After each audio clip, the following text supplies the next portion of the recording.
দাবি আদায়ে আন্দোলন চালিয়ে যাওয়ার ঘোষণা দিয়েছে জগন্নাথ বিশ্ববিদ্যালয়ের শিক্ষক ও শিক্ষার্থীরা। শুক্রবার হবে সাবেক ও বর্তমান শিক্ষার্থীদের সমাবেশ। আর জুমার নামাজের পর ঘোষণা দেয়া হয়েছে অনশন কর্মসূচির। মধ্যরাতে এক ব্রিফিংয়ে একথা জানান বিশ্ববিদ্যালয়ের শিক্ষক সমিতির সাধারণ সম্পাদক অধ্যাপক রইস উদ্দিন। আমরা পুরা জগন্নাথ বিশ্ববিদ্যালয় পরিবার আমরা ঐক্যমতে পৌঁছেছি। হয় দাবি আদায় হবে,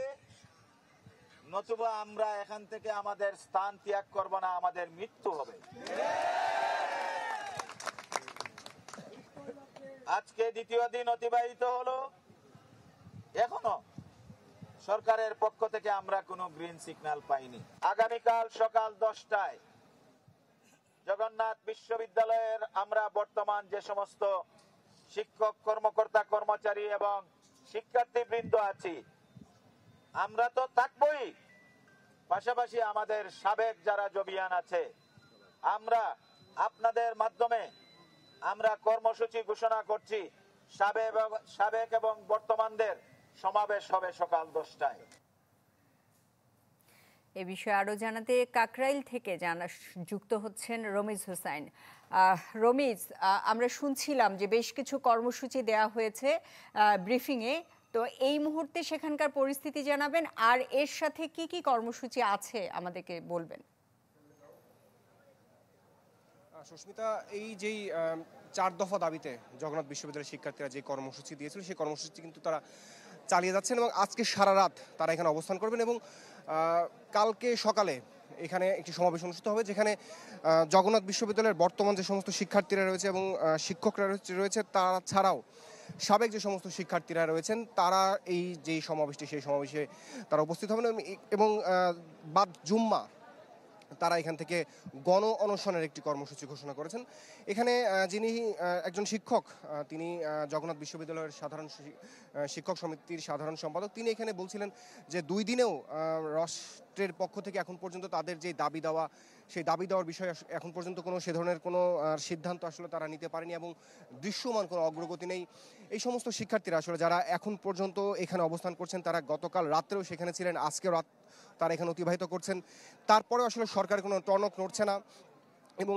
যার কারণে আসলে তারা বলছিলেন যে সবশেষ পরিস্থিতি পর্যন্ত আসলে তারা এখানে থাকবেন এবং তাদের দাবি দেওয়া না পূরণ হওয়া পর্যন্ত তারা তাদের কর্মসূচি চালিয়ে যাবেন। আরেকটি বিষয় এখানে বলছিলেন যে বোতল কাণ্ডে, যেই গতকাল যে একটি অনাকাঙ্ক্ষিত ঘটনা ঘটেছে, জগন্নাথ বিশ্ববিদ্যালয়ে যিনি একজন শিক্ষার্থী এই যে বোতল ছুঁড়ে মারার যে ঘটনাটি ঘটেছে, তিনি বলছিলেন যে তার অবশ্যই, যেহেতু কালকে যে অনাকাঙ্ক্ষিত ঘটনা সে ঘটিয়েছে, এর অবশ্যই বিচার হতে হবে, কিন্তু তার আগে যে সমস্ত পুলিশ সদস্যরা এই সাধারণ শিক্ষার্থীদের উপরে হামলা চালাচ্ছে এবং তাদেরকে মারধর করেছে এবং তাদের উপর যেই অমানবিক নির্যাতন করা হয়েছিল, তার সেই সমস্ত পুলিশ সদস্যদের বিচার না হওয়া পর্যন্ত এই যে বোতল কাণ্ডে যেই শিক্ষার্থী আসলে দেখা গিয়েছে, যাকে প্রকাশ এসেছে, তাকে যাতে গ্রেপ্তার না করা হয়, আইনশৃঙ্খলা রক্ষাকারী বাহিনীর প্রতি এবং বর্তমান অন্তর্বর্তীকালীন সরকারের প্রতি আহ্বান জানিয়েছেন সেই শিক্ষক। এবং তারা বলছিলেন যে এই যেই 4 দফা যে যৌক্তিক দাবি তাদের, এটি তারা দীর্ঘদিন থেকে, এটি 1 দিন বা 2 দিনের দাবি না, দীর্ঘদিন ধরে তারা তাদের এই যেই দাবি তারা জানিয়ে আসছিলেন, কিন্তু সরকারের পক্ষ থেকে যেহেতু কোনো ধরনের কোনো পদক্ষেপ নেওয়া হচ্ছে না, সেই কারণে আসলে তারা একদম না দেখে আসলে তারা এই যে তাদের যেই কর্মসূচি সেটা চালিয়ে যাবেন এবং শেষ পর্যন্ত তারা এখানে থাকবেন। এবং কালকে যেহেতু জুম্মার নামাজের পরে গণ অনশনের একটি কর্মসূচি আছে, তাহলে বোঝা যাচ্ছে যে হয়তো তারা অনশনের দিকে যাবেন এবং তাদের যে দাবি সেটি আদায় করে তারপরে তারা ঘরে ফিরবেন। এই ধরনের কর্মসূচির কথা এখানে রমিজ, তাদের একটা সমাবেশেরও কথা আছে, একই সাথে অনশনের কথা আছে, তো এই অনশন সমাবেশ এই টাইমিংগুলো কিভাবে হবে এবং সাবেক যে শিক্ষার্থীদের কথা বলা হচ্ছে তারা কিভাবে যুক্ত হবে জানাবেন। সুস্মিতা, আজকে যেহেতু এই শিক্ষার্থীরা যেখানে বর্তমান শিক্ষার্থী তারা এখানে অবস্থান করছেন এবং কালকে সকাল 10টায় যেহেতু আজকে এখান থেকে ঘোষণা দিয়েছেন একজন শিক্ষক, তিনি শিক্ষক সমিতির সাধারণ সম্পাদক, তার ঘোষণা মতে কালকে সকাল 10টার মধ্যে এই যেই যমুনাতে এখানে যারা অবস্থান করছেন কাকরাইল মোড়টিতে, এখানে সাবেক এবং বর্তমান শিক্ষার্থী যারা রয়েছেন, যারা জগন্নাথে এর আগে পাশ করে গিয়েছেন এবং বিভিন্ন জায়গায় কর্মস্থলে আছেন, তারা সবাই এখানে উপস্থিত হবেন, যেহেতু এটি তারা তাদের প্রাণের দাবি সবারই, কারণ এই যে আন্দোলনটি সেটি কিন্তু কয়েক বছর ধরে চলে আসছে